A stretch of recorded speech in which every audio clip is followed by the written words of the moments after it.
ताडाळी येथील चमन Metallics private limited company विरोधात कामगारांच्या विविध मागण्यांसाठी लोकजनशक्ती पार्टीचे जिल्हाध्यक्ष मनोज ठेंगणे यांच्या नेतृत्वात 23 मार्चपासून अन्नत्याग आंदोलन सुरू करण्यात आले आहे.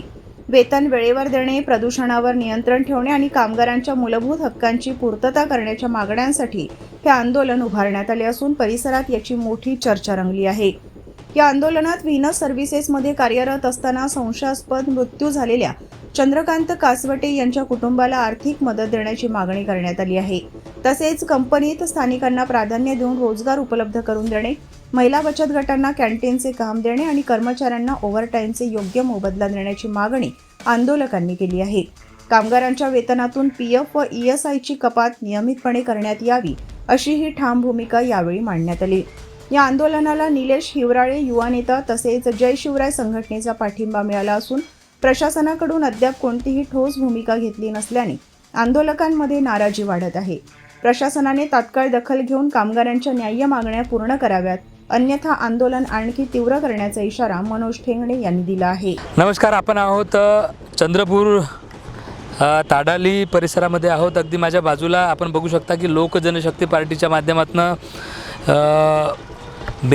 बेमुदत अन्नत्याग जे आंदोलन आहे ते उभारण्यात आलेलं आहे. कुठल्या नेमक्या मागण्या आहेत आणि बेमुदत अन्नत्याग आंदोलन आहे आणि या आंदोलनाचा दुसरा दिवस आहे. कुठल्या मागण्या घेऊन आपण इथे बसलात आणि हे आंदोलन कधी सुटणार आहे, काय सांगाल? नमस्कार, मी मनोज ठेंगणे, लोक जनशक्ती पार्टी जिल्हा अध्यक्ष. आमच्या मागण्या ह्या स्थानिकांना घेऊन आहेत. 14 मागण्या आमच्या आहे. याच्यामध्ये एक सर्वात महत्त्वाची मागणी अशी आहे की चमन मेटॅलिक अंतर्गत जे एक प्रायव्हेट कंपनी आहे व्हीनस सर्व्हिसेस, त्या कंपनीमध्ये एक आमचे तडालीचे जे स्थानिक होते चंद्रकांतजी कासवटे यांचा ड्युटीवरून परत जाताना घरी जाताना अपघात झाला आणि काही 14 दिवसांनी त्यांचा मृत्यू झाला. तर व्हीनस सर्व्हिसेसकडून त्यांचा कुठल्याही प्रकारचा ESIC PF कंपनीकडून कपात केलेला नव्हता. त्याच्यामुळे त्यांचं खूप आर्थिक नुकसान झालं त्याच्यामध्ये. आणि असेच भरपूरसे कर्मचारी आहे ज्यांचे ESIC PF कपात होत नाही, जे एक गव्हर्नमेंटचे वेजेस राहते त्यानुसार त्यांचा पगार होत नाही.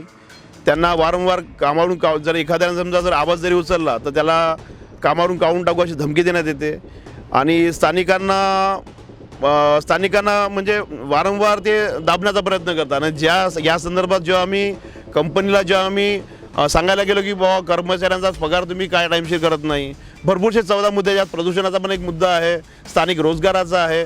आणि ज्या विचाराला मी कंपनीमध्ये गेलो तर कंपनीने एक 27 नोव्हेंबरला आमची एक बैठक झाली. त्याच्यामध्ये कंपनीने आमच्या सर्व मागण्या 12 मागण्या लवकर मंजूर करू आणि बाकीचे जे 2 मागण्या होत्या ज्याच्यामध्ये चंद्रकांतजी कासवटे यांचा मृत्यू झाल्यानंतर त्यांना जे आर्थिक मदत जे द्यायची होती ते लवकरच करून देऊ.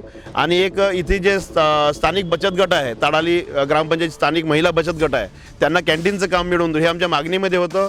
आणि ह्या 2 मागण्यावरती लवकर आम्ही तुम्हाला पॉझिटिव्हली उत्तर देऊ असं त्यांनी सांगितलं. परंतु 27 नोव्हेंबर 2025ला बैठक झाल्यानंतर 10 डिसेंबर 2025ला आमच्यावर त्यांनी 40 लोकांवर गुन्हे दाखल केले. गुन्हे दाखल यासाठी केले की त्यांनी आमच्यावर दबाव आणण्याचा प्रयत्न केला की जेणेकरून यांनी दबावाखाली आपले पूर्ण मागण्या मागे घ्यावं आणि यांची दादागिरी परत तशी सुरू राहिली पाहिजे. याच्यानंतर आम्ही वारंवार आमचं जे कामगार आयुक्त साहेबाकडे आमच्या याच्यात 3दा बैठक झाल्यानंतर आम्ही वारंवार कंपनीकडे, प्रशासनाकडे आम्ही पत्रव्यवहारसुद्धा केला. पत्रव्यवहारामध्ये आणि बैठकीमध्ये यांच्याकडून कुठलाच असा सकारात्मक यांच्याकडून कोणताच उत्तर आलेलं नाही. त्याच्यामुळे आम्हाला अन्नत्याग आंदोलनाचं आम्हाला मार्ग हे करावा लागला. आणि त्याच्यामध्ये काय झालं, जेव्हा आम्ही 23 मार्चपासून जेव्हा अन्नत्याग आंदोलन सुरू केलं त्याच्यामध्ये पण यांनी अडथळे आणले. त्याच्यामध्ये पण यांनी मंडप लागला नाही पाहिजे, यांचं आंदोलन सुरू नाही झालं पाहिजे असं यांनी कोर्टातून आमच्यावर एक दबाव आणण्याचा प्रयत्न केला की हे यांच्या मागण्या रास्त नाही, हे आमच्या कंपनी प्रिमायसेसमध्ये आम्हाला हे धोका निर्माण करतील असे त्यांनी भरपूरसे आमच्यावर एलिगेन्स लावून हे जे अन्नत्याग आंदोलन आहे याला पण थांबवायची कोशिश केली. पण इथं पण सत्याची जीत झाली आणि आमचा जो अन्नत्याग आंदोलन आमचा संविधानिक अधिकार आहे. आम्ही कुठल्याच न्यायव्यवस्थेला किंवा कुठल्याच याला गालबोट न लावता आम्ही शांततेनं इथं अन्नत्याग आंदोलन आणि आमच्या मागण्या घेऊन आम्ही बसलो. आणि जोपर्यंत आमच्या मागण्या पूर्ण होतील नाही तोपर्यंत आम्ही अन्नत्याग आंदोलन आमचं सुरू राहील. जीव गेला तरी चालेल, पण अखेरच्या श्वासापर्यंत जोपर्यंत स्थानिकांना न्याय मिळणार नाही तोपर्यंत माझं अन्नत्याग आंदोलन सुरू राहील.